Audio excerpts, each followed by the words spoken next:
Bienvenue, ici Elise D. Que tu viennes de débuter une thérapie de l'enfant intérieur avec moi ou que tu sois simplement curieuse ou curieux du concept d'enfant intérieur via l'analyse transactionnelle, tu es au bon endroit.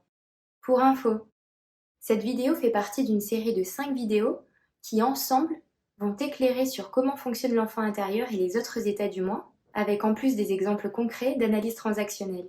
Il y aura également en fin de vidéo un exercice bonus qui te permettra de travailler sur ton propre fonctionnement psychique.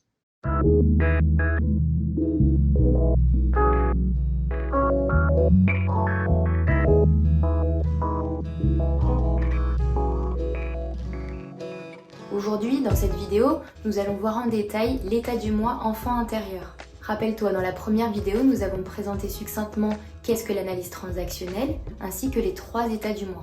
Donc si tu n'as pas vu cette introduction, je t'encourage vivement à la regarder avant de poursuivre cette vidéo. Tout d'abord, on va commencer par le début, c'est-à-dire la naissance. Lorsqu'on est, toi, moi, chacun d'entre nous, nous n'avons qu'un seul état du moi présent. Et cet état du moi, c'est l'enfant intérieur. Mais l'enfant intérieur est scindé en fait en 3 parties bien distinctes. Et nous allons voir ça dans un instant. Lorsque tu nais, la première partie qui se révèle est appelée l'enfant libre.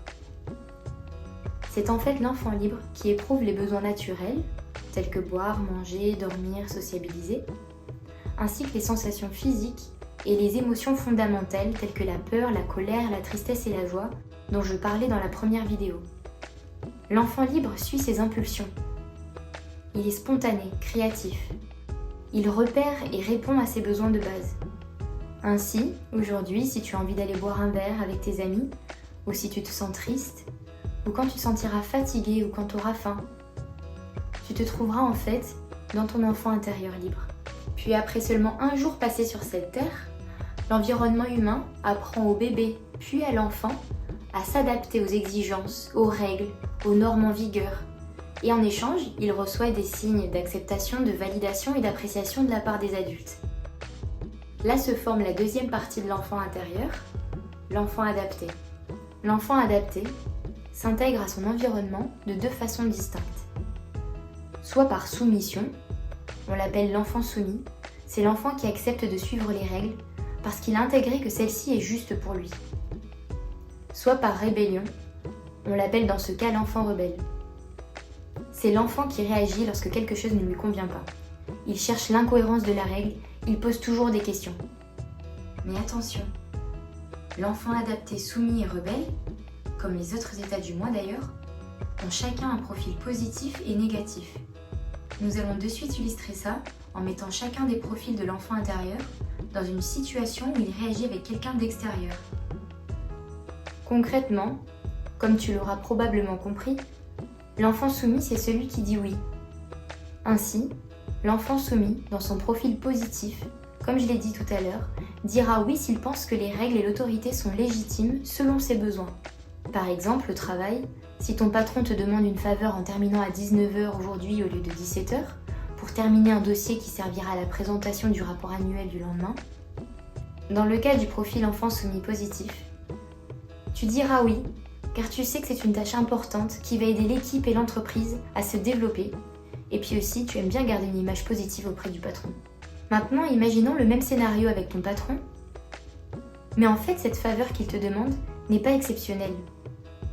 Il te demande régulièrement, 1 à 2 fois par semaine si ce n'est plus, de terminer plus tard que prévu. Dans ce cas, lorsque tu es dans le profil négatif de l'enfant soumis, tu diras oui sans poser de questions, ni même sans savoir si cela est vraiment une tâche importante. On est dans un scénario d'obéissance pure. Car tu n'oses pas poser de questions, tu respectes la règle, même si tu sais qu'elle n'est pas cohérente, tu laisses l'autre prendre l'ensemble des responsabilités, quitte à faire ou à approuver ce que tu n'as pas compris. Il y a un réel risque de passivité.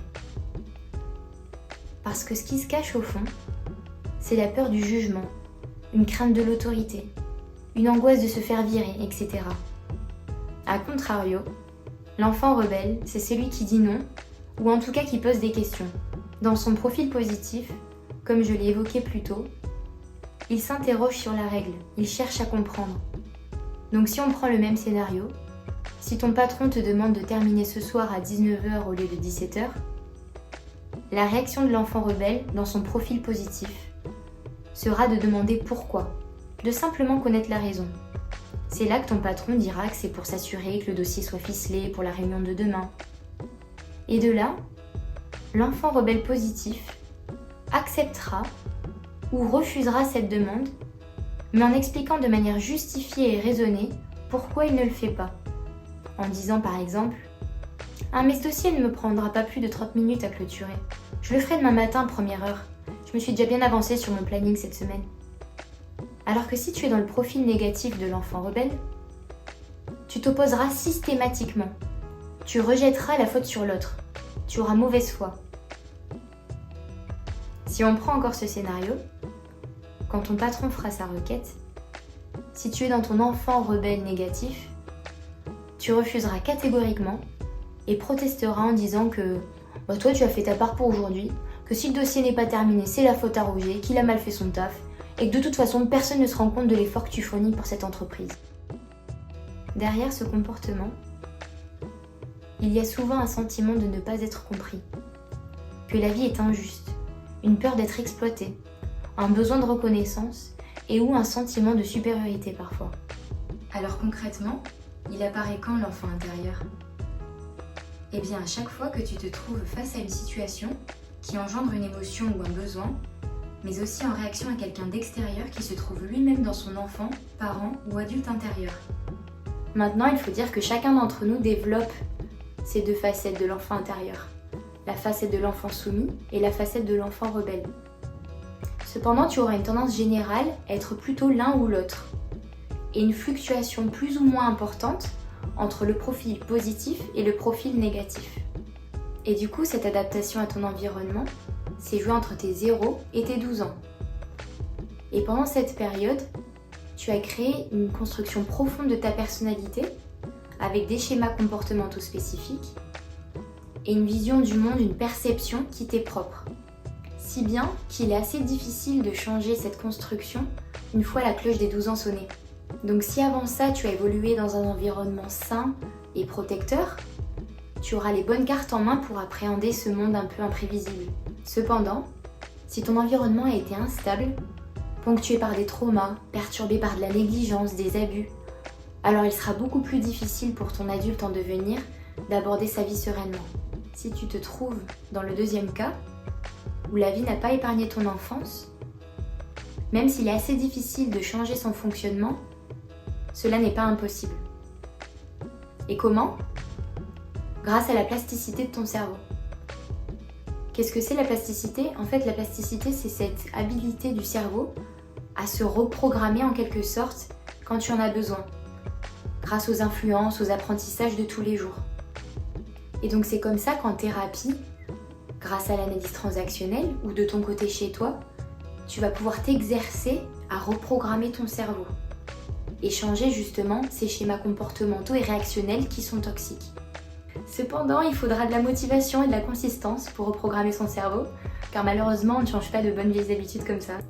Donc là encore, avec un suivi, des exercices appropriés, avec des outils tels que l'art-thérapie, l'hypnose, on peut vraiment faire des miracles. Et ce sont des outils que j'utilise en séance si tu souhaites travailler avec moi. On arrivera ensemble à transformer ces schémas comportementaux toxiques qui sont encore bien ancrés en toi, mais aussi à soigner des traumas passés qui sont encore vifs dans ta vie présente. Pour résumer, tu l'auras bien compris, on a tous en nous un enfant libre, un enfant rebelle et un enfant soumis, en ayant toutefois une prédominance soit rebelle soit soumise. Et dans chacune de ces deux adaptations, il y a un profil positif et un profil négatif. Et comme rien n'est jamais tout blanc ou tout noir, tu auras tendance comme moi, comme chacun d'entre nous, à vaciller entre le profil positif et négatif. Le tout, c'est de reconnaître et identifier lorsque tu es dans ce profil négatif.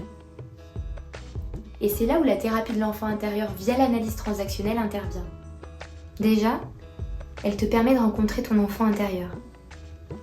Puis elle t'aide à identifier si tu as une adaptation plutôt soumise ou plutôt rebelle et comment cela se traduit sur ton comportement au quotidien.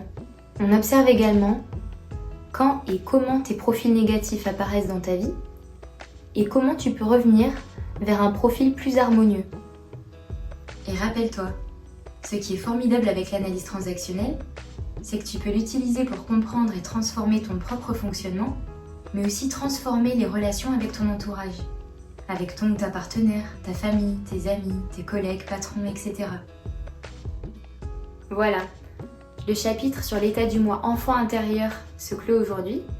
Si tu as des questions, n'hésite pas à les poser en commentaire.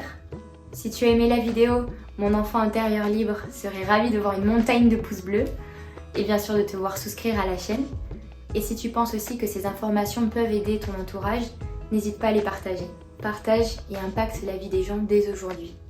Et bien sûr, on se retrouve tout de suite dans une troisième vidéo qui présente l'état du moi parent intérieur en détail. N'oublie pas de répondre au sondage en laissant ta réponse en commentaire. Penses-tu avoir un enfant intérieur plutôt soumis ou plutôt rebelle? Et juste avant d'aller plus loin, au-delà de l'aspect théorique, je t'offre également l'opportunité de travailler concrètement sur tes états du moi. Il te suffit juste de cliquer sur le lien dans la description de la vidéo pour accéder gratuitement à un exercice ludique qui te permettra de travailler sur l'un d'eux. Toutefois, si tu sens que tu as besoin d'une aide personnalisée, d'un suivi adapté, n'hésite pas à me contacter. Je serai là pour t'aider à rencontrer tes états du moi et à soigner les problématiques et traumas qui te touchent de manière personnalisée.